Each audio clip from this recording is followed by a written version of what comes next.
Sandwiches. I love sandwiches, and here's a little bit of a sandwich trick. There you go, where you could use two kings or two jokers, and you have the spectator hold on to them as you have them use their dirty finger to touch any card they want in the deck. Let's say they happen to touch that one.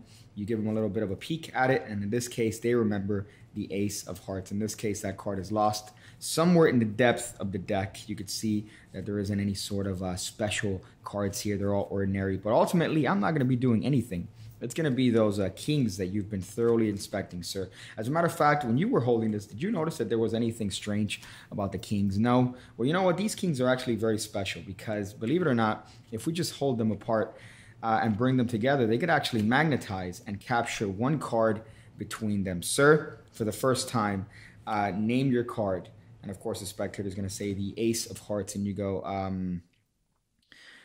okay, I don't think this went the way I wanted it to, but I'll tell you what, I'll just find all of them. I'll just find all the aces.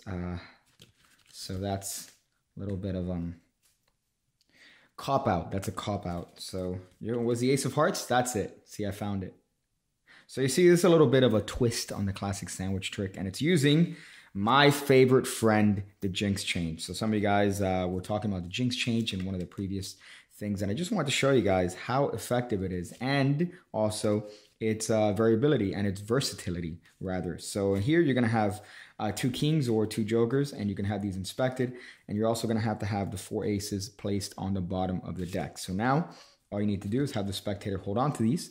In this case, I'm going to put them in my pocket, and you're going to force the bottom ace. In this case, it's going to be the ace of spades. So I'm using the Gary Ouellette touch force that I've discussed in many different episodes. So here, all you're going to do is, instead of lifting at whichever card the spectator touches, you are actually lifting up at your break. You see that?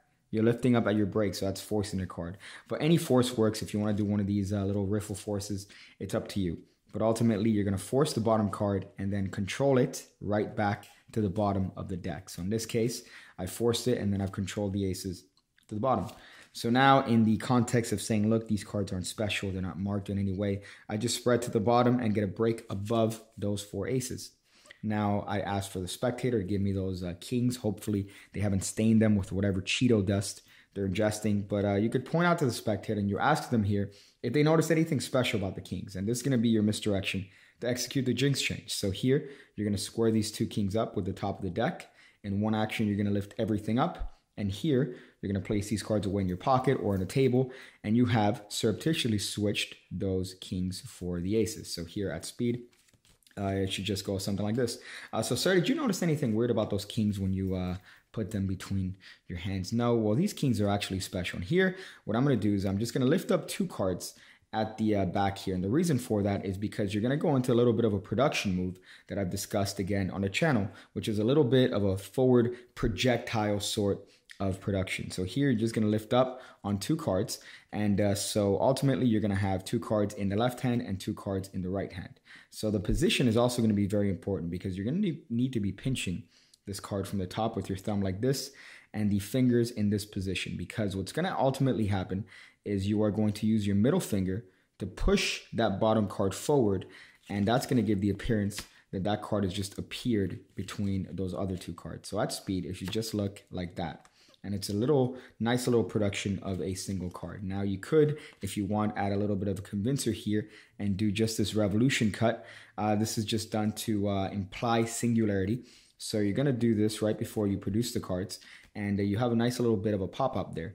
So what I like about this is that you could look at the card at this point to yourself and ask the spectator what card they picked, or you could just have the spectator name the card, and whatever card they name, you go, I don't think this went well. So I'll tell you what, I'll just find all of them. And there you have a little bit of a nice magical moment, because there's a lot of things happening at the same time. So here, not only did you change these cards, but you also changed the number of the cards, which is another little bit of a bonus effect. So at speed, you're just going to hold these two cards separately. You're going to bring them together, produce that card. Sir, what card did you pick? Oh boy, I don't think this worked out well. I'll tell you what, I'll just find all of them. Here, I'm just going to turn these two cards over at the same time that I turn the two cards over in my left hand.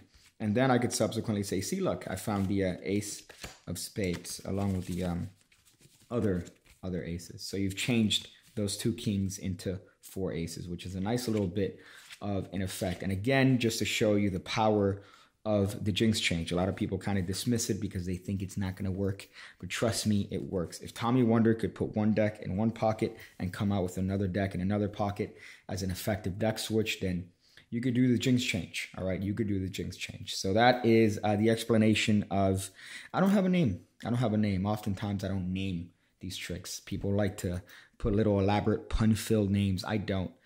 So that's just going to be Jinx King. The Jinxed King. That's what it's going to be called. So thank you guys for being piggybackers. Thank you so much. And I hope to see you on the next video.